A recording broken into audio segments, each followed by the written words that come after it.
welcome to Digital Shift, also known as Corporate Evolution Tales. Join us as we dive into the dynamic world of digital transformation. From illuminating case studies to captivating narratives, we uncover the stories behind companies' journeys toward digital excellence. Whether you are a seasoned corporate leader or an aspiring innovator, our podcast explores the shifts, challenges of modern business evolution. Hello, everyone. This is another episode of Digital Shifts, aka Corporate Evolution Tales. And today, my guest is Simon. Thank you so much, Simon, for being my guest today. How are you? Oh, thank you for having me. I'm good, thanks. And I'm really happy to be in this podcast and episode with you. So, would you like to present yourself, sharing some experience that you have? And yeah, let's start from there. yeah, sure. So I'm a transformation consultant at Parent Consulting. A lot of my focus is helping organizations get out of their own way. As organizations grow, they often unintentionally become more complicated, and it's harder to know whether you're doing something that helps your staff or hinders your staff. So that's a lot of where my focus is. But prior to that, my past life is software development. So a lot of things I look at are in and around the software development process. Amazing. Okay, so I think you will have definitely your insight into digital transformation. So let's start with the very general question. What is digital transformation for you? Oh, it's a really good question. So I guess it's of course it's I guess helping understand how we can unwind complexity for the benefit of the customer as well as, but knowing if we try to do that, we're going to also need to unwind complexity in the organization to help staff because we can't help the customer without staff. Yeah, is that what you're Cool. expecting? Yes, I mean, every person actually has very specific understanding about digital transformation. And usually people are speaking about processes and automation, but I really love your point there about staff and about the people that are actually helping, right? So do you think that we can do digital transformation just with the people, or it's also about the technical side, like what kind of tools we are using and what kind of decisions we are making during that process? That's a good question. So I think using a phrase from Goldrat, technology is necessary but not sufficient. So I think it depends what, there's this other phrase I've got up here because I really love it from Russell Mhm. He says, principal obstruction to an organization getting to where its managers most want it to be lies in the minds of its managers. Often the constraint is something we believe to be true um, as a manager. And as managers set the rules in an organization, they unintentionally constrain staff in what they do, or maybe it helps staff initially, but after a while the world changes and then it hinders staff. So I think a lot of transformation can happen just by changing the beliefs and therefore the rules in an organization, but technology definitely has a place. Sometimes that's just not enough, and technology can solidify processes, for example, create efficiency, but we just want to make sure as we apply technology to solidify processes, we're solidifying the right ones, because it takes so much longer to change a technical process, as we all know, Yeah. we all suffered from, compared to a paper-based process or something like that. I think starting with assumptions, understanding whether the assumptions, the beliefs, and therefore the rules that are set are the right ones before we solidify them with technology is maybe prudent approach. Agree. And you mentioned about the leadership. Do you think that, or will you agree about that part, that it's going hand to hand with the technologies having also a good leadership in the organizations when we are speaking about digital transformation? Could you frame that slightly differently just to make sure I fully appreciate the question? Yeah, of course. So what I meant was about the leadership and having the proper leaders when we are speaking about processing the digital transformation. Is it like having those good leaders that will help with it, or is just the technical part that is covering it, or anyone can actually do the digital shift? I see. So to what degree does leadership matter when it comes to Yes. changes? Yes. Thank you for helping me understand. Sorry. I've got dad brain, being a father of a newborn. So I think leadership matters a great deal. So generally, the way I frame things in my mind is organizations exist because we want to achieve something greater than any one person. And therefore cooperation is necessary. If cooperation is necessary, then we need to make sure that it means that achieving any goal in an organization requires different people, different teams to cooperate. And if managers exist as an impact multiplier, their focus needs to be not on the individuals, but on the interactions between the teams, because that's what enables cooperation. So I think it's management. I don't think there's good managers or bad managers. It's more about the assumptions they hold and how close they are to reality. And so I think, and also how willing they are to have to refresh their assumptions about reality. So yes, so long-winded way of saying I think leadership really matters. But what Mhm. really matters when it comes to leadership, because leaders could do so many different things, is encouraging cooperation in organization. And that means improving the interactions or the cooperation between teams. That Great. comes up for you. Yes. Good answer. And you mentioned about continuous improvement. And usually when we are speaking about digital shifts and general digitalization, a lot of people are saying that it is also about continuous improvement. Like when Mhm. we are starting it, it is about improvement. So you don't have any chance to make a mistake there. Do you think that it is really about the improvement, or it's just making the processes more difficult when we are bringing some technology into our processes? Oh, that's a good question. So I think I'd add one word that's necessary when it comes to continuous improvement. I think the word is focused. Mhm, It's easy for us to focus on all the wrong things. We assume that maybe improvement in every team adds up, but I don't believe that's the case. mhm, But based on ideas from Gold, we can come to that if that's helpful. So focus, continuous improvement is absolutely necessary. I think otherwise, with time, we'll just be kind of moving backwards. mhm, And then you add another part there around technology. I think technology is necessary in certain places, but it's just technology is a solution, and understanding what problems it can and can't solve is the important piece. And so I think technology is necessary but not sufficient. So we need to first work out what our goal is. What is it that we're mhm, trying to optimize for? What is transformation as a process to take us somewhere? Where are we trying to get to? The second one is then understanding why aren't we already there? What are the obstacles getting in the way, and where are they coming from? Because often many obstacles tend to just come from a few underlying causes or a few, like in a patient, the obstacle to getting well might be mhm, may have many symptoms, but they tend to come from just one underlying cause. So then the second question, once we understand what we're optimizing for, what our goal is understanding what are the many things that are getting in the way, but where are the few things they're coming from, the underlying problem? And then the third thing is where we can actually start then saying, okay, great, now we understand where we're mhm. trying to get to, the things that stand in the way and what's causing them. We can then say, do we need technology? Do we need something else? Do we need a bit of technology and a bit of something else? So I think it's only at that third stage we can really assess whether technology is helpful. What do you think? I think you're generally right. And it just came to my mind about giving right questions. And that was actually what I was going to ask you about.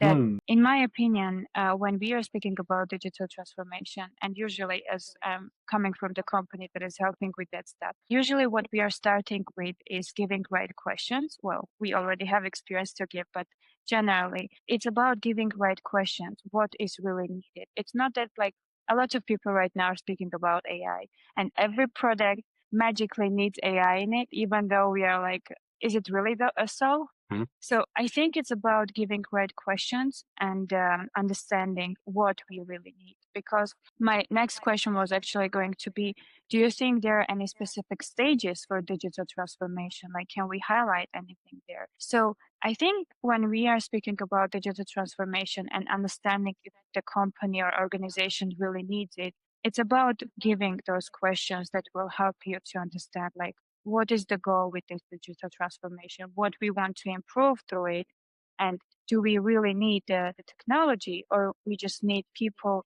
to gain better skills, maybe? Because even though we are tending to digitalize everything, making it automated and nice, but it's still about people that are participating in those changes, right? And rather than doing a big layoff, maybe there is a part that they can improve their skills and be more productive than just automating stuff with the new technology. So will you agree with that? There was a lot there, Mariam. I appreciate what you shared with me. I think there's a number of things, right? I think so. I think training isn't a bad thing, but I think it generally goes alongside other things. I'm trying to remember the lady's name, but she said she called these. She said she had this list of 7 characteristics of change programs, saying that if you just had those 7 characteristics, and you didn't have the other things, then it could be a warning sign that there's something missing. So I agree, training, Hmm. technology, these are necessary but not sufficient to drive the change. But technology is important, and I appreciate what you say in that kind of placing staff at the center of this is the underlying tone and what you say, which really resonates with me. But I think there's something else which is, transformation, I guess, is, as you were alluding to earlier, is kind of continuous. It's ongoing. It never ends. But just knowing where to focus that transformation at any given point is probably the hardest bit that I think Hmm. companies or organizations struggle with. Where do we begin and where do we end? So that's an interesting thing and maybe something we can explore if you like. But I don't think I responded because you shared so much. I feel I responded only to the tail end. So was there anything else in particular that came up for you there? Maybe we can concentrate on the stages. So do you think that there are any specific stages that like organizations go through when we are speaking about digital transformation? I don't know in general what I mean, I've seen some organizations and but I guess yeah, I guess I'm quite opinionated in maybe the stages a little bit. I mean, there's a wonderful book I've got here from Eli Schragenheim, and he has this little flow chart, and that flow chart's trying to diagnose organizational issues, which is really what we're trying to resolve when it comes to transformation. We're trying to take an organization closer to where it wants to be by removing things that we don't want to exist. And his flow chart begins with, is there a clear and understood overarching goal in the organization? If not, that's your problem. And the great thing about that is transformation, productivity, improvement, all these things, progress, are all words that are meaningless unless you have a direction, unless you have a goal, collaboration, cooperation. And all these things are towards something. And that something needs to be qualified before you can have improvement. Otherwise, anything's improvement and anything's not improvement. So I think that the first step always has to be is, what is the goal? And in many organizations that already exists, and we're just trying to get closer to it, and maybe implicitly provide a secure and satisfying workplace for staff. That might be the ultimate goal, knowing that staff have the biggest stake in an organization. They're there for the longest. They make the most decisions. And in order to achieve that, we recognize we can't do that unless we make a profit. The primary goal might be a secure and satisfying workplace. And in order to achieve that, we might increase profits now in the future so we can sustain that and also satisfy the other needs. But in many other corporate organizations, it's the other way around, fair enough, which is maximize profits now in the future. In order to do that, provide a secure and satisfying workplace. But whatever the goal is for the organization, it has to be established. It has to be measurable. Otherwise, you don't know whether you're making progress against it. And I think that always needs to be the first stage. Otherwise, transformation to what end? Agree. And when speaking about these measurements and generally about like the processes, how we are identifying, do you think that there are any common issues or like challenges through the digital transformation for the companies? Like any difficulties that are coming with digital transformation? I think one perhaps is it's very tempting to chase symptoms, I think. So often when we see things like high staff attrition or we see projects slowing down, growing technical debt, costs increasing, all these things are effects. They don't just happen. There's something that causes them. It's like the analogy I always use, and maybe it's quite a bad one, is like a bad smell. A bad smell doesn't just happen. It comes from somewhere. And so you can tackle the symptom directly. You can spray some room deodorizer or something, but that doesn't make the underlying cause go away. It doesn't affect it at all. So give it a few minutes, and all you've done is wasted time. You haven't, your room will smell again. So all these things are effects, but it becomes because they're so visible, it becomes so tempting to chase those effects and try to tackle them. But the problem is that I guess there's two problems. One is you waste effort, you waste money, you're distracted.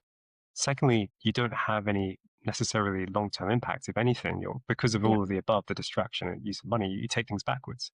And the third thing is you lose out on something really, really important, which is like when you go to the doctor, similar, you have many symptoms, but generally just a few underlying causes, maybe just one underlying cause. And so by not focusing on the symptoms or the effects, the growing costs, the staff attrition, and actually looking for the underlying cause and focusing there, you get this kind of buy one, get 10 free. You get this kind of amplification, this leverage effect where you can just focus on just a few things and naturally the effects correct themselves. So I think that's one of maybe the pitfalls of transformation or the temptations, I guess, because I've done it. I've done it as a manager, I've done it as a consultant, that avoiding the temptation of running the many symptoms head on is probably one of the big ones for me. What about you? I think general, like with the challenges and when we are speaking about them, as you mentioned, there are very common ones when we are speaking about like the cost and the resource, proper management, etc. But one thing that is coming to my mind is specifically, I think it depends also on the size of the company, but it will be the communication during the digital transformation that is very important. And sometimes we have this lack of communication when we are like, okay, management knows about this, but people that are like doing it or like are in this process, they are not very well aware of why we are doing it, what's the problem, what we want to give a solution to, etc. So I think a lot of companies are coming at the end to this understanding that the communication could possibly be more productive and people could be more aware of the change, how it's done, why it's done. So I think the communication is one part that is usually giving this difficulty during the digital shift. The other thing that's why I was asking you about the leadership, because sometimes the leaders that are not communicating, but besides that, also taking everything on themselves and not delegating the changes. That's also the case when it's becoming a bit difficult with digital transformation. Because if we are speaking about the change and specifically about the improvement, it's not that one person can do it. It's about also delegating stuff to others so they can participate in it. And why it's important to delegate is because people, when we are speaking about change, usually they're afraid of it. As a human beings, we are always not about the change and kind of have this fear of what it will bring with it. So I think in order to escape that fear from the people, it's also important to delegate stuff. So it's helping them to be in that process and help them to understand why we are doing it and how it's done. It's not about the replacement, it's just about the improvement in the processes. So yeah, I think the communication and proper delegation from the leadership team is really important in this case. So will you agree with that? Well, I think you said that. So I'm writing things down because I want to make sure I don't miss anything. Again, like I did before, my memory isn't great. So I think yeah. So I love what you shared, right? So communication, and I think then you stepped into the real heart of it, right? Which is involvement, and for me that's key because organizations are complex where no one person can see the whole. And I think that if we don't involve staff, if staff aren't like deeply involved, if they aren't part of the change, firstly, as you know, the phrase I use, and you're kind of suggesting this yourself, I guess it's called fair process. I think there's an article on it in Harvard Business Review that people don't mind change, they mind being changed. I think there was a recent book, I think it's called Reset by Dan Heath, and he talks about how being part of improvement efforts with the autonomy actually gave a lot of people the greatest joy of work, like the greatest joy out of anything. And so, improvement's fantastic, but it's when stuff are being changed and not part of the change, and they don't have the autonomy to find, because they're the ones that see the problems themselves, right? As a manager, one of the reasons I failed was I couldn't see everything, and I tried to improve things, and that means, given I can only see the surface level, I'm going to be focusing on the symptoms. I'm going to be trying to tackle the symptoms. I'm going to be making it worse. And so improvement only works if we can understand or at least try and see the whole system. And that means that staff need to be part of it. Otherwise you'll fail, in my mind. Yep.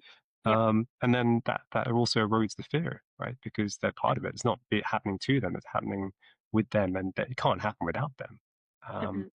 So sorry, your focus on communication, but particularly involvement. Involvement was such a key term that you used. I love that. You can't separate this. Managers can't do it without staff, and staff can't do it without managers. Agree. And I think, we already spoke about the technologies generally, but I think the one part of digital transformation, specifically now, is usually about using AI. So what is your opinion about it? I mean, we can't escape that question in this, this podcast, but what are your thoughts on the AI and using it for improving digital transformation? I think knowing where it lends value is the important bit, as you said, right, as you alluded to it, in that once you understand the goal, the one thing you're trying to optimize for an organization, and then you work out what are the obstacles and where are they coming from that getting in the way of it, and can they is AI the right tool? Then fine, yeah, great. But knowing where AI plays and doesn't is the main thing. I think Stephen Covey says start with the end in mind. Often things like AI, particularly when there's buzz, I guess, and I'm part of this. I've done this lots. Is they are solutions looking for problems, whereas we need to be with the problems looking for solutions, which means that we need to understand what the problems are. The relevant problems are the ones standing in between us and the goal. So as long as we start there, then yeah, sure, AI can be helpful. Otherwise, otherwise it gets too tempting to try and put AI everywhere. But what were you thinking about AI? I mean, as I mentioned, working with different companies and helping them with digital transformation, usually customers are specifically coming with that request, like, we want to have AI in this process, etc. We want to integrate it here, there, and everywhere.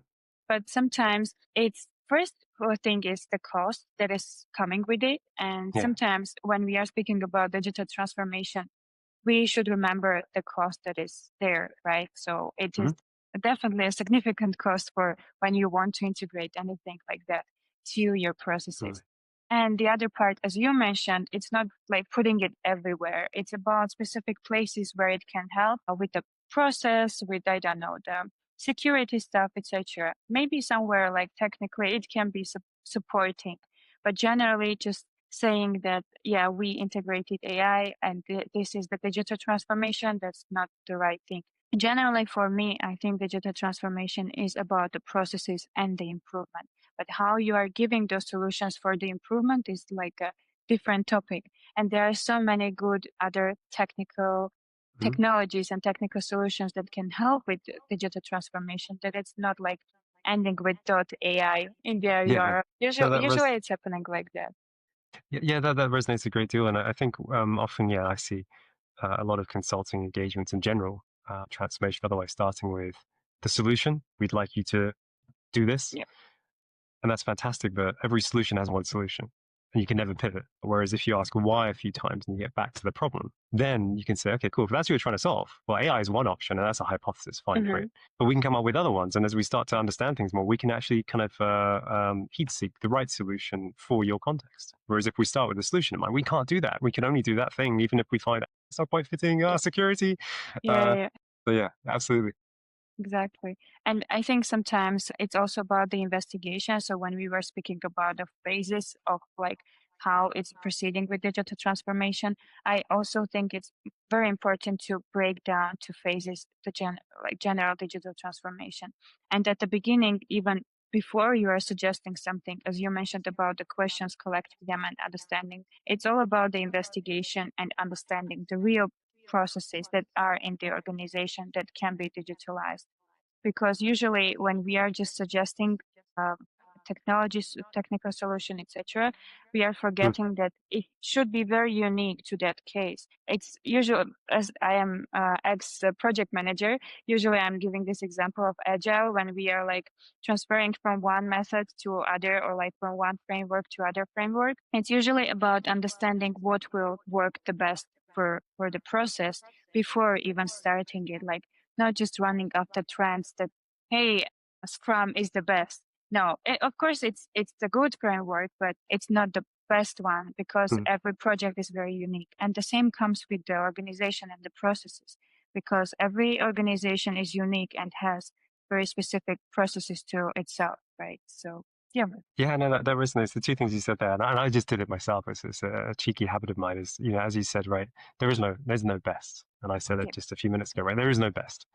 There's only, I think John Willis called it like the best known, the best we know now, or something, right? There's, the best we know now, but it's not the best. There's no industry best. It depends on the situation. Right? Introducing agile into the tiny bit of a huge organization isn't necessarily probably not going to help at all.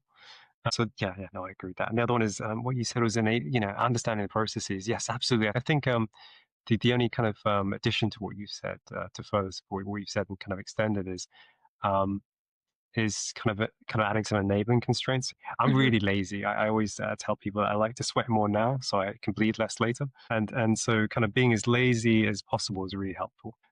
So often by understanding the goal and understanding a few problems that get in the way, where they come from, knowing those two things, and there's only there's only so much ground in between those two things. It gives us these really kind of enabling constraints where we can just focus on just a few processes. We don't need to try and understand everything. It understands us where the symptoms are coming from. We can just focus on a really, really small area of the organization and do things much more quickly, much more lazy smart, I guess, hopefully. But yeah, understanding where things are today it's very important, but just understanding what's necessary is also very appealing. Yeah, definitely agree. And I think just as a last question from my side will be, what kind of advice would you offer to other companies or like the individuals that are thinking about digital transformation? Anything how they can start, anything where they can start, or what do you think? That make me think. Oh, you limit me to one thing. I think I'd say the thing I see missing the most is the goal. I don't see it missing, and I see too many goals. There should only be one goal. So I think being clear in the goal, recognizing to achieve that goal, there may be some necessary things that contribute to that, fine, different amounts, but recognizing the one goal that we're trying to aim for so that we can measure how we're how we're doing, and we can justify the things we do. And as you said, you used a really nice word earlier, necessary. Everything's necessary if you don't have a goal, and everything's necessary if you have many goals. Whereas if you just have one goal, very few things become necessary. So without a goal, you can't be focused. Without focused digital transformations, we've seen they can just go on and on. So I think have a goal. By having a goal, you can use the logic and assess to determine what's just necessary to achieve the goal, and no more, no less. It gives you focus. Yeah, definitely. Such a good point. Well, thank you so much, Simon, for sharing your feedback and general understanding of digital transformation. Any last words before we'll wrap up this episode? Thank you for having me. I really enjoyed your questions, and I've written a half page of notes based on what you said. So thank you for also teaching me. Amazing. Okay, well, thank you again. Have a good day.